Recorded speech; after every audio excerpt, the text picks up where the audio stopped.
As the Spirit of God and the legacy of our ancestors has called us to remember the faith of our foremothers and forefathers on the occasion of this Africa Day 2012, I come not with good news, but I regret that I must inform you this morning that our faith has been hijacked.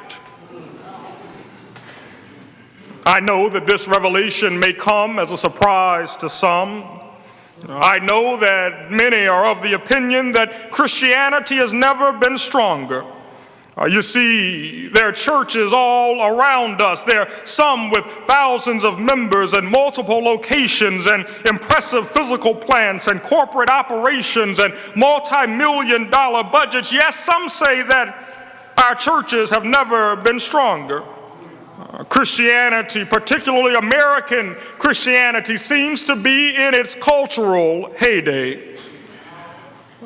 There are Christian television stations populating the airwaves everywhere you turn. Seems like every other channel there's TBN or CBN or BBN or the Word Network or Daystar, the Church Channel, or some local broadcast. You go to the bookstore and you see that Christian publishing houses are producing one bestseller after another. You open up magazines and newspapers and you see that there are Christian conferences every week, it seems like, that are selling out basketball arenas and packing football stadiums. Yes, they say that Christianity has never been stronger. There are pastors among us that are some of the most recognized public figures in our celebrity culture, rivaling athletes and entertainers. Yes, they say that Christianity has never been stronger.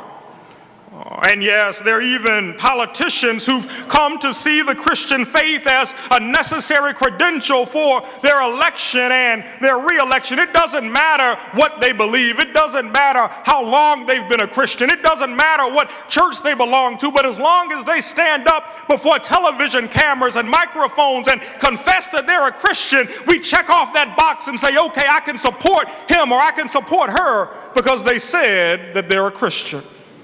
Yes, some say that our faith has never been stronger.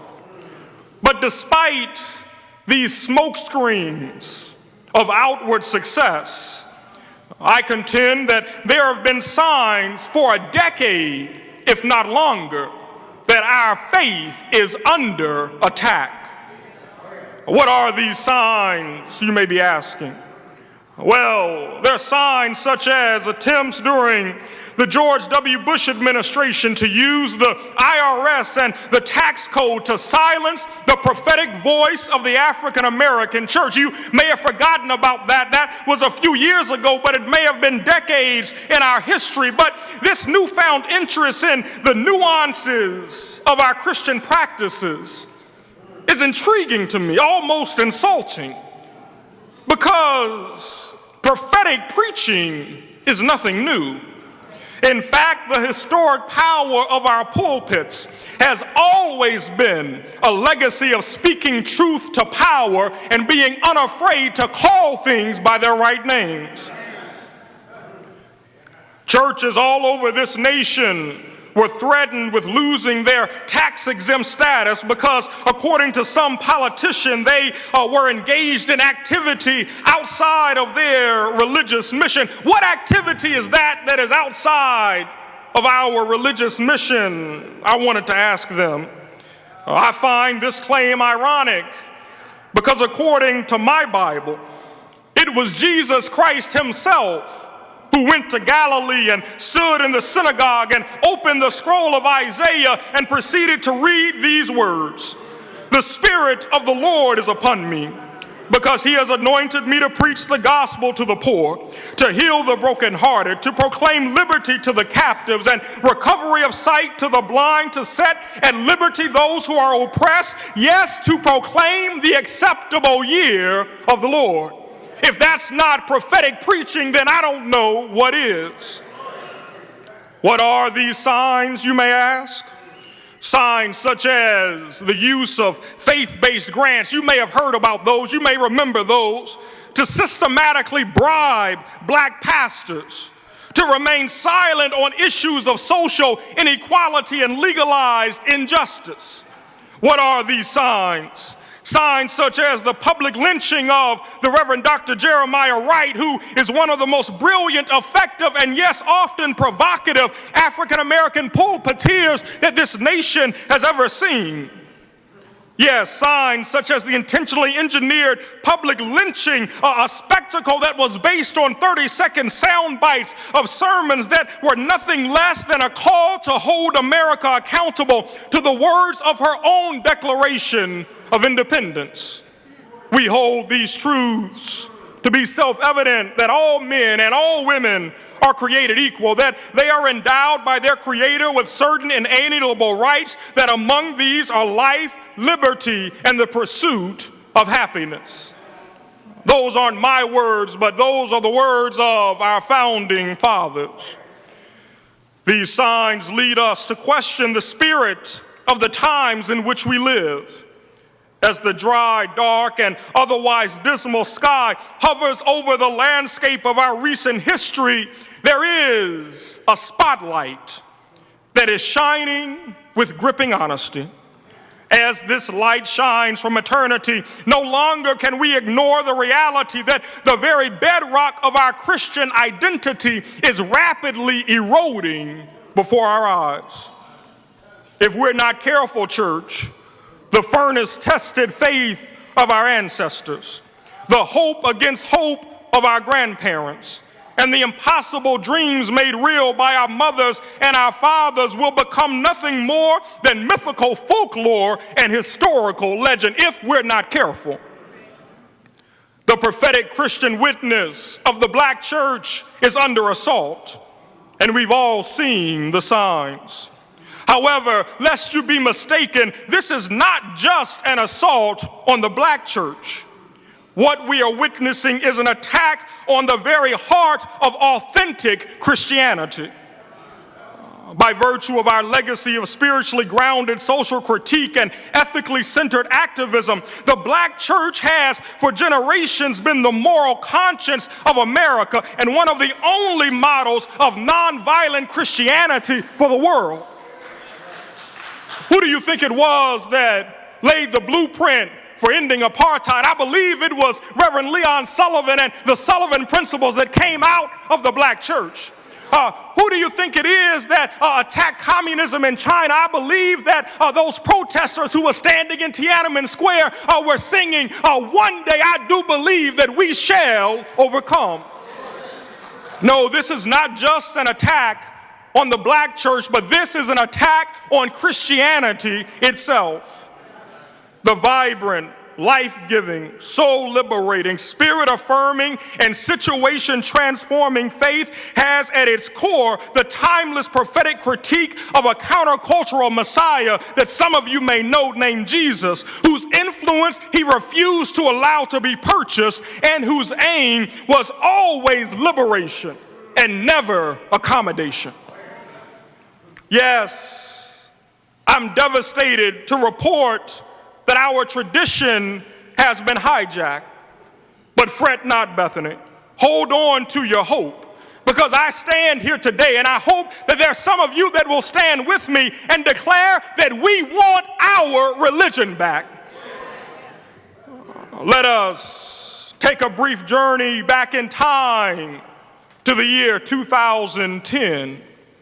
2010 was a year of great accomplishment.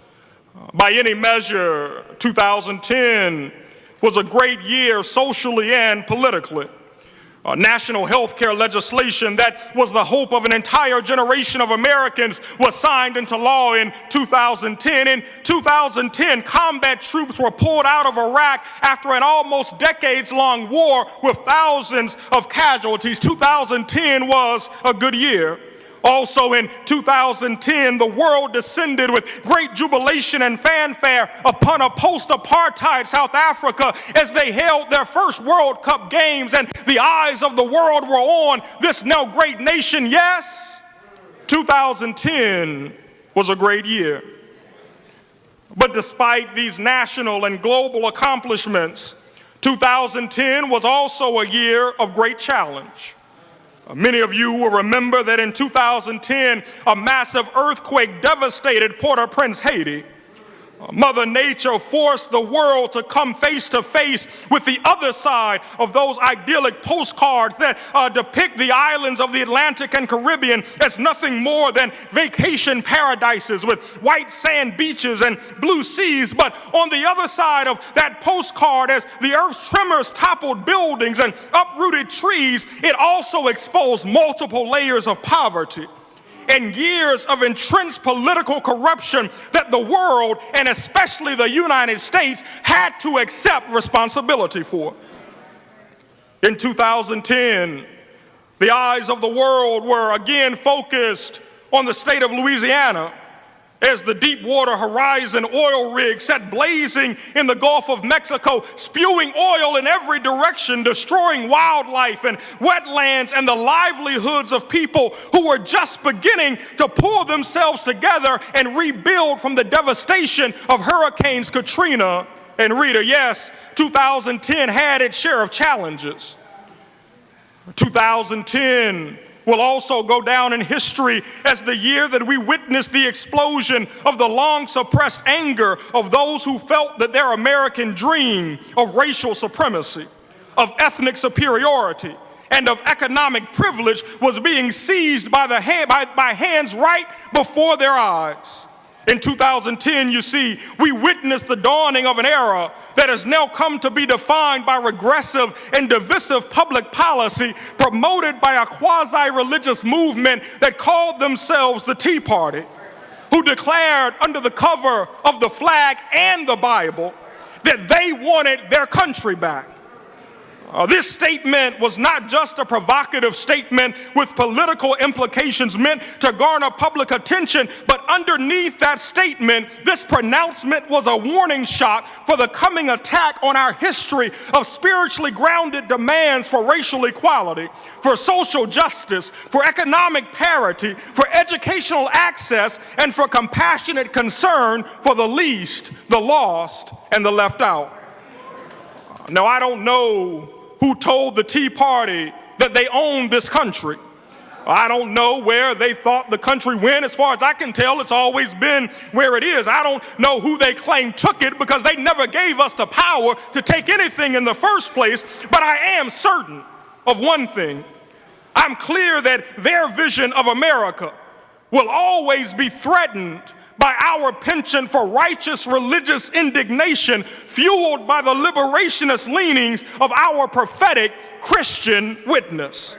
In other words, whenever people decide to stand up for justice, to stand up for righteousness, and to stand up for truth and equality, trouble should be expected from those who believe that their privileged positions are uncontestable and that they're a God-given right. When somebody believes that they're in power because God put them there, when somebody believes that they have privilege and access because God gave it to them, then I guarantee you there's going to be trouble lurking around the corner.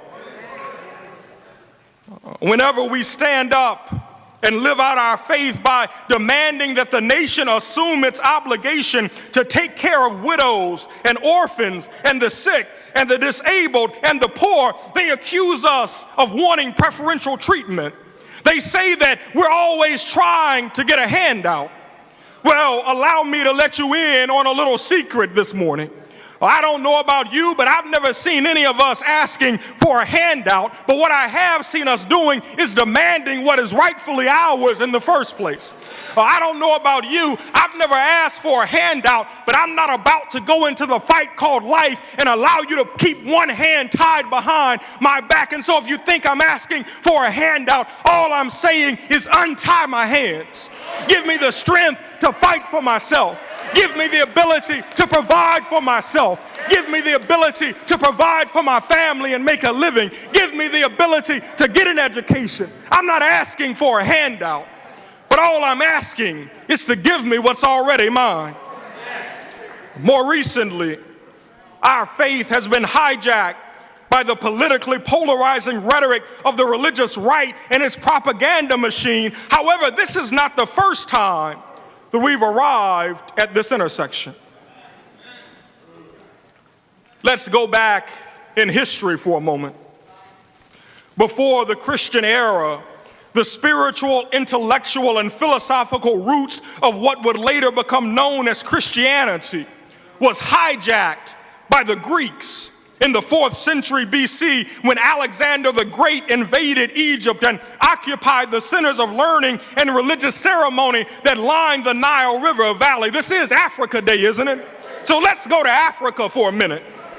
Long before Plato established his academy in Athens, or his famous student Aristotle began to teach at the Royal Academy of Macedonia, one could journey to Thebes on the east bank of the Nile River and learn about Akhenaten, the trailblazing theologian who preached about an all-powerful monotheistic God who was liberator, redeemer, and sustainer. If that didn't suit your fancy, you could journey to Memphis on the west bank of the Nile and encounter the legacy of Imhotep, the master of the sciences, who was identified by many as the father of architecture, engineering, and medicine. But after building their societies using the knowledge gained through this exploitation of African philosophy and spirituality, our faith was once again hijacked by seafaring human traffickers and cultural thieves traveling under European flags who landed at ports on the west coast of Africa to carry out an economic and political mission under the guise of benevolent Christian evangelism. The painful irony is that more of our ancestors perished on this supposedly salvific journey from Africa to America than those who actually landed in the Americas. But you know what? That's all right. We lament about the Middle Passage. We talk about the millions that have died. But I tell you, those who died on the journey from Africa to America, they got their freedom long before we got ours. Those who never made it to America, they were free long before that ship landed on America, because where they were going, there was no segregation. Where they were going, there was no slavery. Where they were going, there was no oppression. So I say I'm fine with the Middle Passage. Yes, it was devastating. Yes, it was deadly. Yes, it was horrible. But I have faith in knowing that where my ancestors went, one day there you and I shall be also. And like the scripture says, when we get there, we're not only going to see our mothers and see our fathers, but our spirits will connect with the God of our ancestors. Our spirits will connect with Mother Africa. Our spirits will connect with the kings and queens whose lineage we come from. Our spirits will connect with the ancestors, with the philosophers and the doctors and the lawyers and the teachers and the musicians from which we get our great heritage. But once we were liberated from the fetters of physical bondage, we were still beset by the burdens of bigotry. When our faith was once again hijacked by spiritualists and diviners who promoted spiritual encounter as a method of escape from the challenges of this world. They did this while ignoring the reality that Christian faith is not just about heaven and spiritual needs, but Christian faith is about tangible needs for real people living in a real world who are facing real problems. Yes, I want to get to heaven one day, but before I get there, we've got to deal with some issues right here on this planet called Earth. While we remain on this side of the Jordan, we need a faith that deals with the challenges in our schools. We need a faith that deals with the challenges in our communities. We need a faith that deals with the healthcare challenges that our seniors face. We need a faith that deals with the oppression that we continually face day in and day out. If my faith can't help me live, then what good is my faith? Our religion has never been so heavenly minded that it's no earthly good. But today, in the opening years of the 21st century, our faith has again been hijacked. But this hijacking is a little bit different.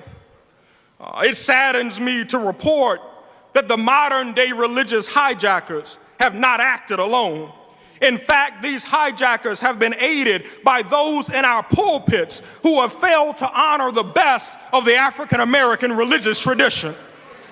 But not only in our pulpits, but these hijackers have been joined by those who sit in the pews Sunday after Sunday, who are content with giving God praise and honor, but who are hesitant to engage in what James calls pure and undefiled religion. What is pure and undefiled religion? To get up out of your seats, to go out of those doors, and to go out into the world to visit the orphans and the widows and those downtrodden and those who can't help themselves, and to keep oneself unspotted from the world.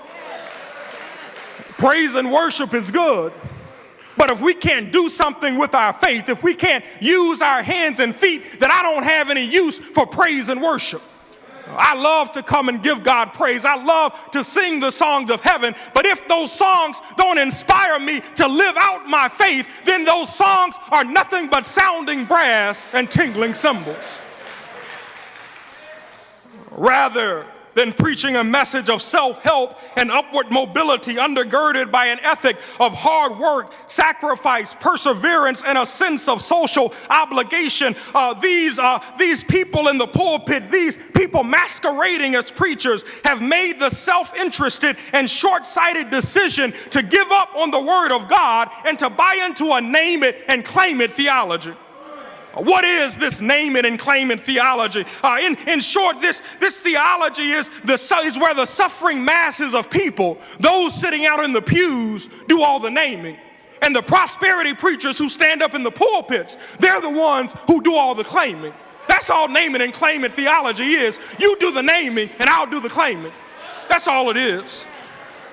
But I've come this morning to declare that I want my religion back, while some are clamoring for the marks of worldly success, of houses and cars and clothes, because I'd rather have the pure and undefiled religion that keeps me unstained from the world.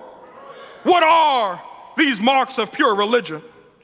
In the Gospels, I read that bloody hands are marks of pure religion. In the Gospels, I read that nailed feet are the marks of pure religion. In the Gospels, I read that a crown of thorns was the mark of pure religion. In the Gospels, I read that a back that was bloody from whips was the mark of pure religion. Now, I don't know what you consider pure religion to be, but I believe that pure religion is doing something that might get you in trouble.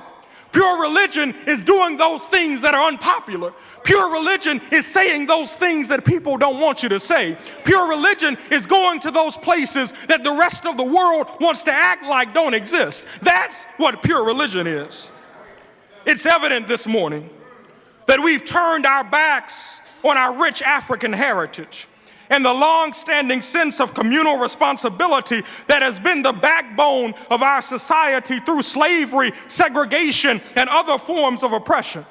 You see, there was a time when every child in the neighborhood was everybody's child in the neighborhood. It wasn't just your child or my child, but the children of our community were all of our children. But in too many cases, I'm afraid that we've become hearers of the word and not doers, deceiving only ourselves. You see, we quote mantras such as, "It takes a village to raise a child," knowing full well that we have no intention of living up to such a mantra. Instead, we've somehow come to the misguided conclusion that our only obligation in life is to provide for our own personal success while neglecting any sense of communal responsibility to lift up those around us as we climb the ladder of social mobility and success. The mantra that many of us go by today is not "to whom much is given, much is required." We left that in 1999 somewhere, because you see, the mantra that we go by today is "I've got mine and you've got to get yours the best way you can." We've left our faith, church. We've left our community. We've left our heritage, and we've fallen for the okie-doke, and we've gone after the carrot at the end of the stick, forgetting that it was God who brought us where we are. And if we plan to get to where we want to go, it's by God's strength alone that we're going to get there. I don't care what the title on your business card says. I don't care what your bank account receipt says. It's only by God's grace and mercy that you're going to make it through this thing called life. I don't care what your name is. I don't care who your mother and father were. I don't care how many houses you have, how many cars you have. I'm not against success and wealth. It's all good. Get as much as you can while you're here. But while you're getting it, help somebody else along the way. While you're getting it, give something back to your community. You know, my grandfather, Uncle Lester, is a farmer.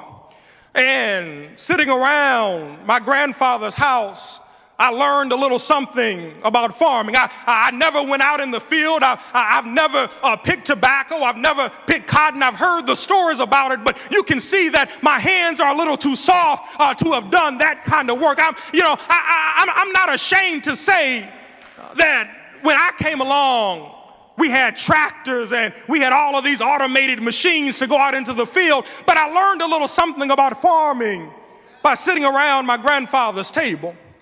And I remember my grandfather telling me, son, there is a time when you plant, there's seed time. Then you care for the seeds and you nourish the seeds and you water the seeds, and you go sometimes and there's some weeds that want to get in and try to strangle the seeds, and they want to try to kill the crop. Sometimes you've got to go in and pull those weeds up. Sometimes we got to get out in our community and start pulling the weeds in our community up, saying, you will not take my crop. You will not take my children. You will not take my churches. You will not take my schools. But then after you go out there and pull up the weeds and the plant begins to grow, then at some point you've got to go out and harvest. You've got to go out and pick the collard greens. You've got to go out and pick the corn and the tomatoes, and you've got to bring them in, and you've got to cook them or freeze them or can them so that you can have them when you need them. But you see, those in my generation, we thought that the work stopped there. Once you harvest the plants and you get them in the house and you cook them and you eat, we thought that all the work was done and you can sit back and relax. But I learned something from my grandfather. You can't reap what you haven't sown. So right after the harvest time, when the women and children are in the house cooking and eating the food that came from the farm, grandfather is back out in the garden going back planting next year's crop. So we can't just live on yesterday's abundance. We can't just live on yesterday's glory. We can't just live on yesterday's testimony. But at some point, we're going to have to go out back into this field and plant some crops for the next generation. We're going to have to plant some seeds to leave a legacy for our children and our grandchildren and our great-grandchildren. I know that some have pronounced that the black church is dead. However, I refuse to buy into this rhetoric that the sun has set on the black church and that our best days are behind us. I refuse to believe that. Others have argued that traditional African-American religious culture represents a bygone era whose only hope for survival is to move from hymns and spirituals to praise and worship. But I don't believe it has to be either or. Why can't we have both together? We've always been an intergenerational community. We've always had a grandmother and grandchildren in the same place. Why do we have to choose one over the other? I refuse to accept the supposition that our tradition cannot be as effective in addressing the challenges of today and tomorrow as it was in sustaining the communities of yesterday. I'm not an unrelenting traditionalist. Neither am I an advocate for unbridled change just for the sake of change. But I know enough to know that I can't give up on an institution that has produced and nourished a generation of mothers and fathers and doctors and educators and attorneys and business leaders and politicians and pastors and social change agents and global trailblazers. There's something special about this institution and what it's done thus far, how it's brought us to where we are. So how can we give up on it now that we think we've arrived? When you don't have anything, you want to run to the altar. But when you get a little something, you want to get up and run back out the door and don't come back until you're in need again. That's not the way this thing works. The same God that gave it to you can take it away from you. Just ask Job. The same God that blesses you can pull it right back. So I don't know about you. I don't care how high I get. I don't care how esteemed I become. My faith is going to be planted right here at the altar of God because I'm clear from whom my blessings come. I'm declaring today that I want my religion back. Yes, the church has its challenges. We can't ignore the fact that the church hasn't had some challenges. We've had challenges of sexism and ageism and elitism and anti-intellectualism and tribalism and traditionalism and a host of other isms right here in the church. Yes, I know that our religious tradition is far from perfect, but as I look back over my own life, I can recall a time when, like so many in my generation and many of you sitting in here today, I can remember a time when I became disinterested in the church and didn't want to have anything to do with the church and thought that it was dead and its best days were behind it. But at some point, I looked back over my life and I looked at who brought me and who carried me. I looked back over my life and I looked at those men and women, those deacons and trustees, those ushers and musicians, those pastors who nourished me, who poured into me, who sustained me. And I realized that our good days have outweighed our bad days. So I can't leave the place that has poured into me. I can't walk away from the place that has made me who I am. I want my religion back because it's rich with historic value that cannot be easily replaced. You won't go in and give up on the Museum of National Antiquities because there's something about our national history that's privileged. There's a reason that our tax dollars go to support the Smithsonian and go to support the museums that carry our culture and our history. The church, the black church, is just like those museums. There's some history and some culture here that we need to invest in and preserve and protect. We just can't give up on what's ours. Some people may ask why we as African Americans cling so strongly to a tradition that was forced upon us as slaves and represents a faith that was used to justify the brutality of our oppressor. Well, contrary to popular belief, many of our ancestors who were carried from the west coast of Africa to America did not find Christ when they got here. But I'm gonna let you in on a little secret. A lot of them brought Christ with them from Africa to America. Now, it must be made clear that the Christ of our ancestors was a very different Christ than the Christ of the slave traders and slave masters who invoked the Bible as justification for their missionary endeavors. You see, their Christ was a dictatorial tyrant who punished those who were not a part of the chosen few. But our Christ has always been a liberator whose spirit empowered Moses to walk into Pharaoh's palace and to demand that he let God's people go. Their Christ was a brutal judge who gave out perverse forms of vindictive justice, but our ancestors knew a Christ who offers boundless grace and limitless mercy. Our Christ has proven himself to be a redeemer who, in spite of our shortcomings, continues to declare that our sins have been forgiven and that our faith has made us whole. Their Christ is defined by war, violence, and destruction. But our Christ is a restorer and a peacemaker who time and time again has looked upon us in our places of need. He's come to us in our darkest hours, and he said, if my people who are called by my name would humble themselves and pray and seek my face and turn from their wicked ways, then will I hear from heaven, forgive their sins, and heal their land. So Bethany, when I say that I want my religion back, I'm declaring that I want to reclaim the enlightened tenacity of Frederick Douglass, the moral militancy of Henry Highland Garnet, the incontrovertible integrity of Sojourner Truth, the unflappable tenacity of Harriet Tubman, and the resilient hope of the unknown millions who were born into slavery yet refused to relinquish the faith in a Savior who promised to liberate them, not just from physical bondage, but from spiritual bondage as well. When I say that I want my religion back, I'm declaring that I want to reclaim the ethical pragmatism of Adam Clayton Powell, the radical boldness of Vernon Johns, the drum major instinct of Martin Luther King, the piercing poetic critique of Gardner Taylor, the convicting faith of William Augustus Jones, the arresting oratory of Sandy Frederick Ray, the courageous strength of Fred Shuttlesworth, the intellectual insight of Otis Moss Jr., and the trailblazing tenacity of Prethia Hall.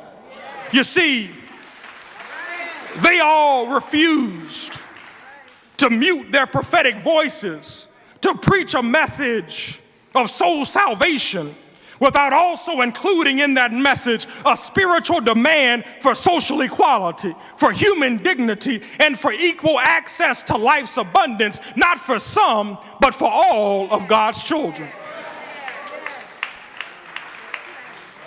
When I say, Bethany, that I want my religion back, I'm declaring that I want to reclaim the religion of Langston Hughes that led him to declare in poetic verse, "Oh yes, I say it plain, America never was America to me, but yet I swear by this oath, America it will be." When I say that I want my religion back, I'm declaring that I want to reclaim the religion of Zora Neale Hurston, who gave voice to the blessed contradiction implicit in the faith of the oppressed when she wrote, "They seemed to be staring in the dark, but their eyes were watching God." When I say, church, that I want my religion back, I'm declaring that I want to reclaim the religion of the unidentified masses that may have never stepped foot in the sanctuary, but yet from the street corners and the juke joints and the pool halls and the prison cells, they challenge the church to stay true to its calling of radical hospitality and concern for all of God's people.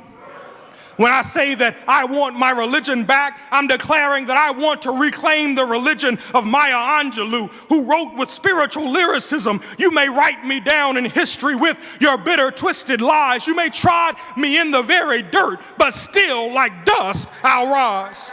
When I say that I want my religion back, I'm declaring that I want to reclaim the religion of James Cleveland, who said that in spite of life's challenges, I still don't feel no ways tired. When I say that I want my religion back, I'm declaring that I want to reclaim the religion of Andre Crouch, who said, "I don't know why Jesus loved me. I don't know why he cared. I don't know why he sacrificed his life, but Bethany, I'm so glad that he did." You see, I want my religion back because we've come too far from where we started from. But I don't believe, I can't believe, I won't believe, and I refuse to believe that he brought us this far to leave us.